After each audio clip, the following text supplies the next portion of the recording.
السلام عليكم ورحمة الله وبركاته وكم جلتن وبليان كاين نجيا قبدني الحمد لله النجيان قبا أرى وان با ما ياچيسو tokko dubbachuu dhufe yani akkuma namni hundi keessanuu beeytanii guyyaa 4 fi 5 kana jidduu waan haaraa deemutti jira wanni haaroyti kunillee maali yoo jettanii waan addunyaa irratti takkaa tahee hin beekne jechuudha akka addunyaattu iyyuu waan takkaa tahee hin beeknetu jidduu kana tahee subhaanahu wa ta'ala rabbiin akka fedhe dalaga akkuma isin hundi argaa jirtan jechuudha biyya Morokoo keessatti mucaa xiqqaa waggaa 5 rayyaan kajamu jechuudha boolla meetira 30 yookaan 32 gadi fagaatu keessatti tareetiin guyyaa 5 osoo lubbuun isaa waan takkan taheen ka bishaan hin qabne ka dhugaatii hin qabne ka wanta takkan qabne jechuu ka ifaa takkan qabne lafa dukkana mee manuma nagaa kana keessa gizee ifaa dhaamsine hagam sodaan mana ka qilleensi seenu ka ifaan alaafuyyuu yoo oliif xiqqashu namaa ifoo jechuu mukaan ka mana keessaa dhiisiti hagam sodaan hagam nutti dhagama warri gurguddaa daa'ima xiqqishaa waggaa 5 ka yeroo haati manatti ulaatti cuftee deemte isaa rafu gizee irribaa rifati daa'imman namni qabuun beeka kan qabnes obboleeyyan hin dhabu ka obboleeyyan hin qabnes ollaa qaba sinigalte namni ilmoon haga sodaattu hin beekne hin jiru jechuu yoo irribaa rifatteetiin kaati akkam taati ilmoon daa'imni xiqqashuun sinigalte saniifuu rabbiin lubbuu isaa guyyaa 5 qilee san keessatti ka fageenyi isaa meetira 32 yoo xiqqaate fooqii 2 fi 3 haga kana dheeratu danda'a jechuudha subhaanallah rabbiin lubbuu isaa acha keessaa baasellee addunyaa gubbaa san tursiifne daqiiqaa yoo xiqqaate daqiiqaa 47 gaha jedhanii achi keessaa bahee lubbuun isaa ka ture haadha abbaa isaatiin rabbiin walisaa agarsiisee dhumarratti fudhate jechuudha maaliifi wanti rabbiin jee malee wanni ta'u hin jiru subhaanahu wa ta'ala fedhiisaate jechuudha wanni hundi waan inni hin taaje hin ta'a waan hin ta'u ennaan hin ta'u waan inni fedheetu ta'a nuti ilmoon namaa kun waan dandeenyuun goona waan kana goona jennee yaanna garuu yoo rabbi irraa hin ta'in hin ta'u fedhii isaatiin malee hin ta'u jiraachuun kenna fedhii isaatiin nyaachuun rafuun ka'uun waa hojjechuun waa haasa'uun hundi waan rabbi irraa hin ta'in hin taatu nuti waan feeneen goona yoo jenne akka waan dandeettii keenya goonuu nutti fakkaata wallaahi wabbillahi dandeettii keenya waan takka godhuu hin dandeenyu yoo rabbi nuu fedhe qofa yoo waan goonu san rabbi keessa jiraate qofa jechuudha fakkeenyaaf waan humna keenya oliis godhuu yaanna waan nuti kenna ta'uu isaan beeknellee kenna nutti fakkaata hatta waan biraa dhiisifi haadhaaf abbaan kunuyyuu isaantu nu dhale nuti ilmoo isaaniiti garuu mootu gaafa guyyaan ga'e isaan illee nu dhiisanii nu biraa deeman nutis gaafa guyyaan keenya ga'e kaanee biraa deemna maaliifi addunyaa namni irratti waaru hin jiru addunyaa dhiisanii biraa deeman sinigalte addunyaa dhuman qabdu haga takka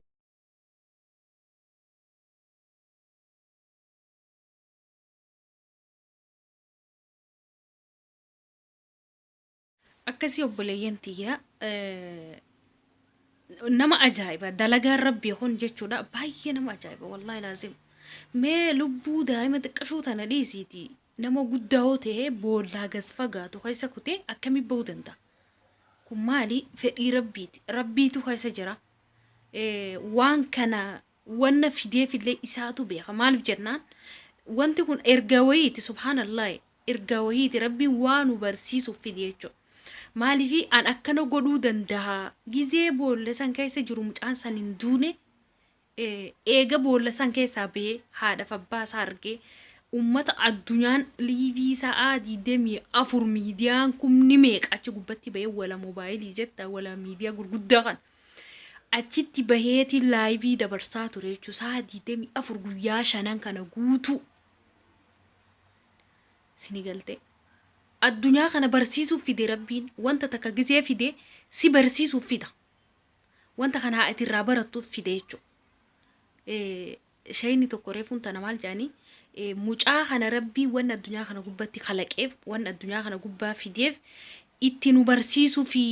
barumsa wahii itti nu barsiisuu fi nu barsiisetiniin deeme mucaan kuni wannummaan aslan dhalootummaan isaatu waa nu barsiisuuf dhufe nu barsiisee achi keessa kufuun sunillee wahii guyyaa shan nyaataa dhugaatii malee bakka namni nama baasuu hin dandeenye keessa lubbuu isaa tursiisullee kanallee rabbi waa itti nu barsiisuu fi achillee bahee lubbuu boolla keessatti anaatu eega boolla keessaa bahe mootuyyuu isin harka gahe immoo isinin gargaartan malee isa baasuuf xaartanii waan dandeettan gootan garuu lubbuu isaa dhorkuu hin dandeettan jechuu nu barsiisuuf rabbiin akkana godhee caanshayni tokko dhugaa isaaniiti wallahi rabbiin waan fedhe inshaa Allah maal abbaan fedhe si gargaaraami maal qabeenya qabaattaami maal fayyaa qabaata waan feete hoo qabaata du'arraa wanni si oolchuun jiru subhaanallah duuti gaafa dhufte abbaa takka kun xiqqaa kun guddaan jettu jechuu sini galte daa'ima kanarraa waan guddoo baran daa'imni kun addunyaa ummata addunyaarra jiru tokkomse subhaanallah musliman jenne kiristaanan jenne waaqeffataan jenne amantii addunyaarra kana jirtu hunda tokko godhe hundi amantii beekun du'aayii godhaaf daa'ima kana yaa rabbichi keessa baat yaa rabbii kiyyachi keessa baat addunyaan tunoo halkanii guyyaa irrimni hin qabu eega guyyaa saneeti hundi dhiiroo maaluma dhageenya dhiiroo daa'imni kun bahee immoo akkamta namni hundi garuu bahee hin du'a kajeen jiru Allahu alam baheetiin haadhaaf abbaa isaatiin wajjin wal arga waan ji'u yaaduu ture jechuudha namni hundi tarabbi jedheetu taha haadhaaf abbaa isaatii rabbi sabrii haa kennu akkasuma ummata addunyaa ka qalbiin isaa cabxee daa'ima kana maatiin isaa osoo argi osoo maatii isaa wajji gammachuun jiraate jee ka hawwu hunda hamileetu cabe hunda keenya jechuudha rabbiin hamilee teenya tanu cabxe tana obsan waa kennu wallahi eega guyyaa shanii taniiti jechuudha ummanni hundi muslima kiristaanan jenne oromoo fi arabii fi faranjiin jenne hundi akka maatii isaa keessaa namni tokko qilee sanitti tareetitti boohay jechuu namni hundi namni hin boonne hin jiru namni ittiin dhagahamin hin jiru namni daa'imni sun akkam tahaa isa yaachisin hin jiru jechuudha subhaanallah bakka namummaan kana bakka nama jechuun akkana firakiyyaa kun arabaa kun akkasi hin jiru namummaa isaatiin qofa yaadaniif jechuudha namummaa isaatiif itti dhagahamee cinqaman jechuudha lubbuu daa'ima takkittii isaan qilee isaan keessaa baasuuf jecha makiinaan gurguddaan ka lafa qotu meeqa dhufee addunyaa tanarraa helikooftara hundaatu qilee isaan gubbaa jira jechuudha giseen daa'imni sun tasachi keessaa bahee fuutee biyya biraa mana yaalaa guddaa geessuuf lubbuu isaa eeguuf hin taane tarabbi jee malee fedhii rabbii malee hin taane jechuudha yoo obboleeyyan tiyyaa hundi keessanuu jechuudha waan rabbii godhuuf jecha hin cinqamina jireenya teenya rabbiitu harkaa qaba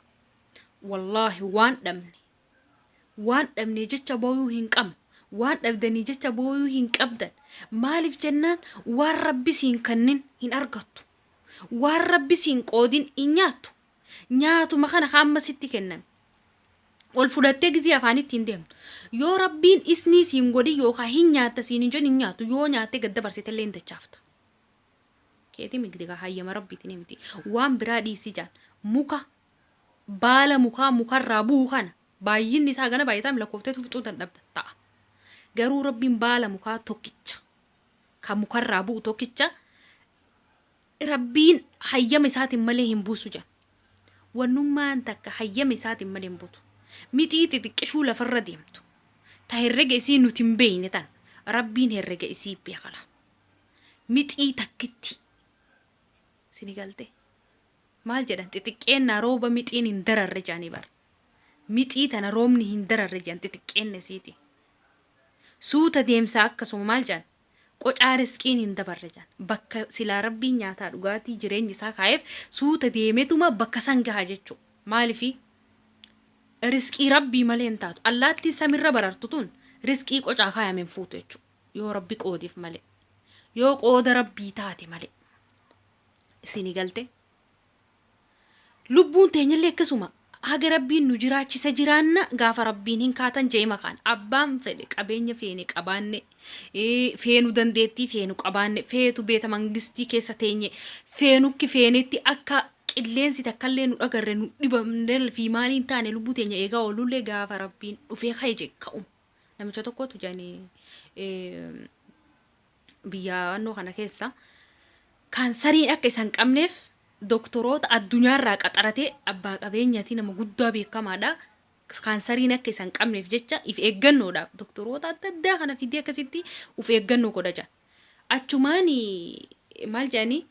doktoroonni tun yeroon cheekaappii gootiif akka yookaatu maal jedhan dubartii ulfa garaa qabdu yeroon cheekaappii godhanii fi akka daa'imni jalaan miidhamne akka maal hin jenne eegumsa feesisaami akkasitti eegama jedhan namichi fayyaan isaa. Akka xiqqollee dhibeen takka isan qabne jechuudha. Akka ilmoo namaati beeka.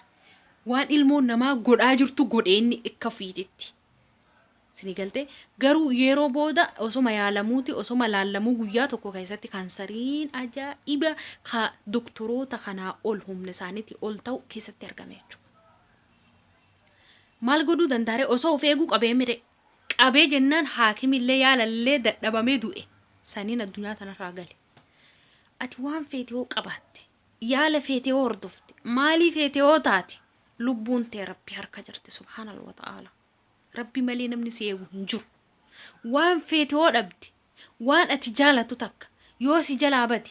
ilmoon ati jaalatu takka yoo si jalaa duute haadhaaf abbaan kan kee ka jaalatu yoo si jalaa du'an obboleeyyan ta'e hiriyoonni ta'e namni ati akkaan nama sayyoo dhabe jiraachuu hin danda'u jettee yoo si jalaa dhabamu taate yoo si jalaa du'u taate yoo bakka takka si jalaa deemu taate tawakkaltu alallahi je maaliif jennaan waan rabbiin godhe malee wanni takkan taatu. Waanuma fedhe irratti jechuudha. Waan rabbi keessa jiru malee wanni takkan taatu. Subhaanallah. Lubbuun teenya harka rabbii jirti. Jireenyi keenya harka rabbii jira. Hatta kana dhiisi wannummaan feete waan nu qalbii teenya keessatti yaanne yoo rabbiin taasisin hin taatu. Yoo rabbiin nuun kannin hin argannu waanuma feete. Yoo rabbi keessa jiraate hunda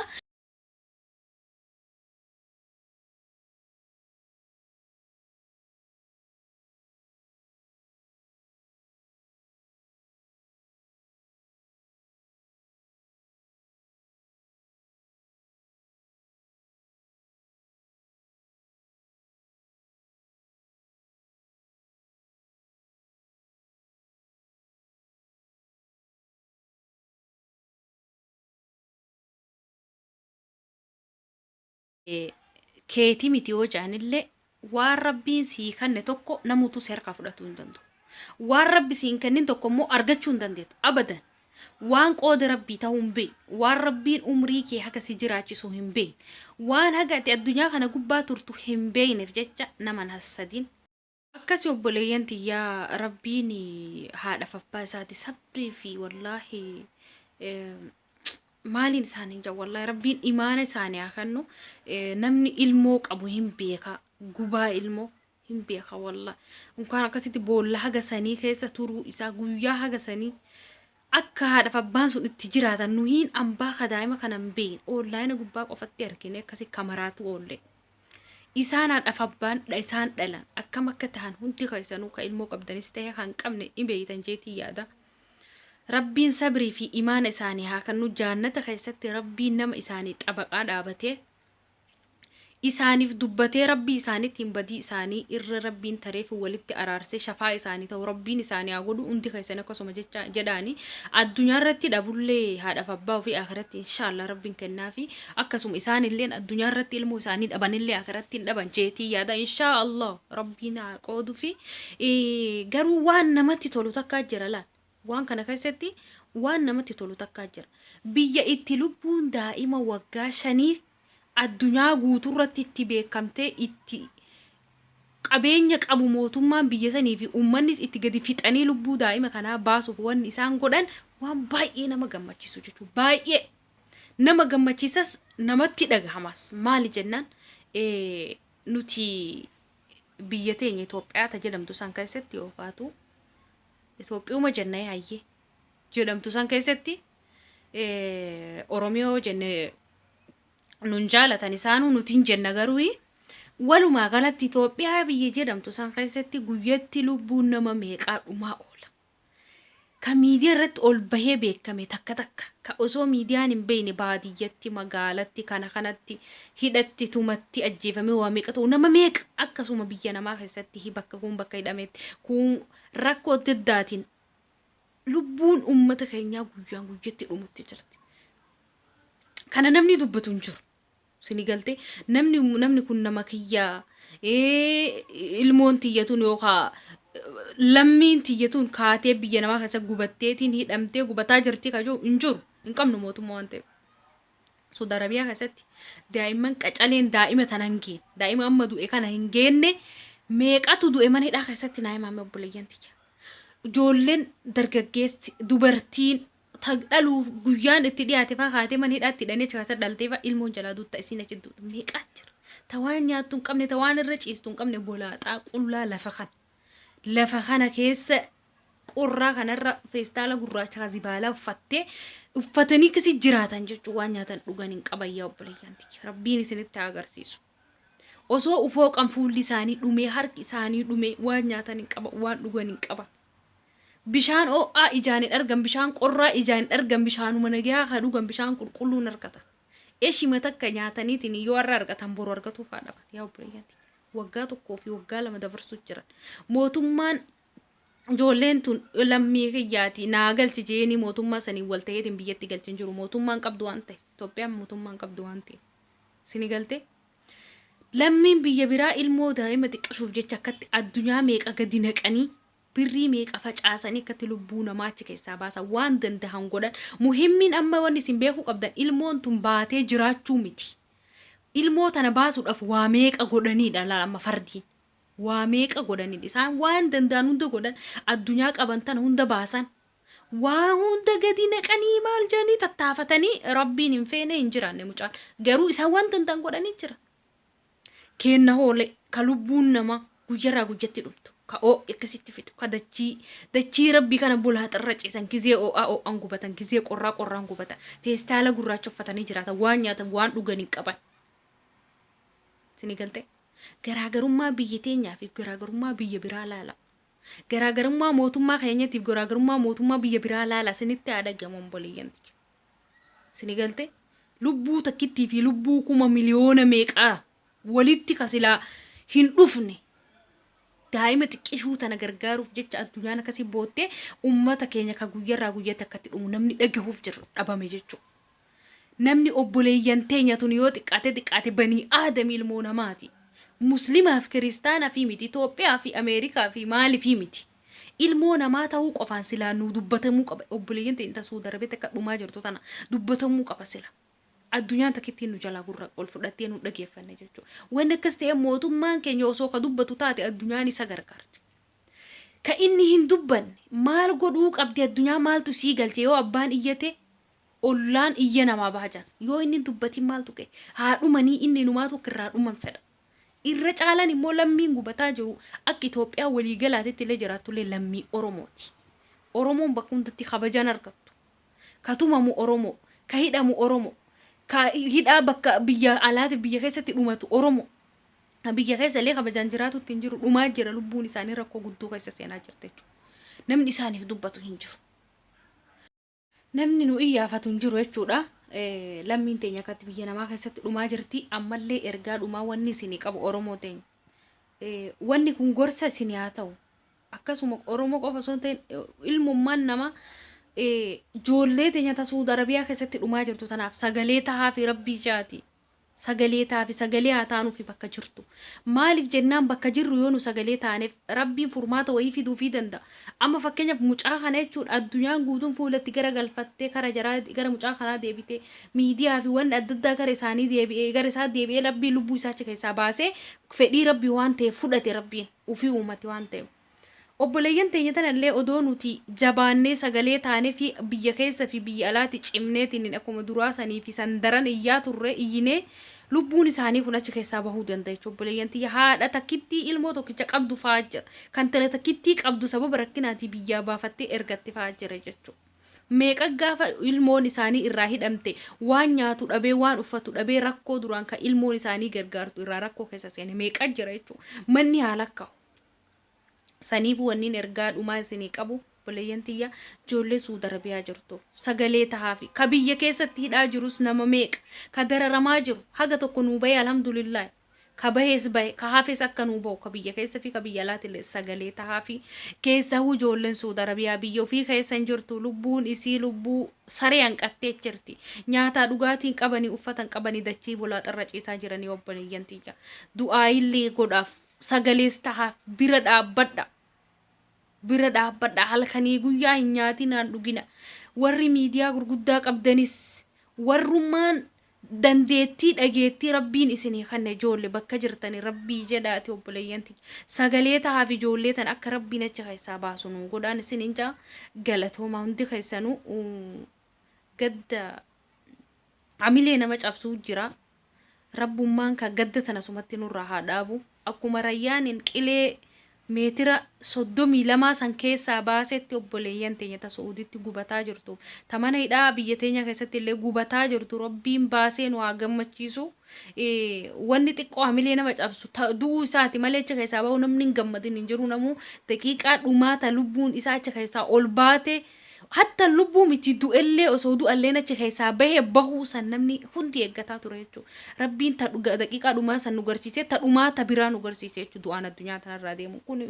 furmaata tokko jechuudha dhuma argu wanta tokko jalqabdee dhuma isaa yoo agarte si gammachiisee jechuudha. Dhumti isaa bareedas tahee badaas ta'u haaluma ta'eenuu ta'u dhuma isaa yoo agarte hin gammadde jechuudha. Akkasuma obboleeyyan tiyya rabbi haadhaaf abbaa isaanii sabiree haa kennu isaaf jaannata keessatti haadhaaf abbaa isaanii rabbii walitti fidee kashafaa isaanii haa godhuun sinin jaa uummata keenya ka Itoophiyaa biyya hunda keessatti rakkataa jiru Itoophiyaas ta'e biyya biraa keessatti rakkataa jiru rabbiin furmaata haa godhuu fi obboleeyyan tiyya bakka jirtanii du'aayii godhaafiin isinin jaa dhiifama viidiyoollee isinitti dheeresseetiin jira. Assalaamu alaikum warahmatullahi wabarakaatu.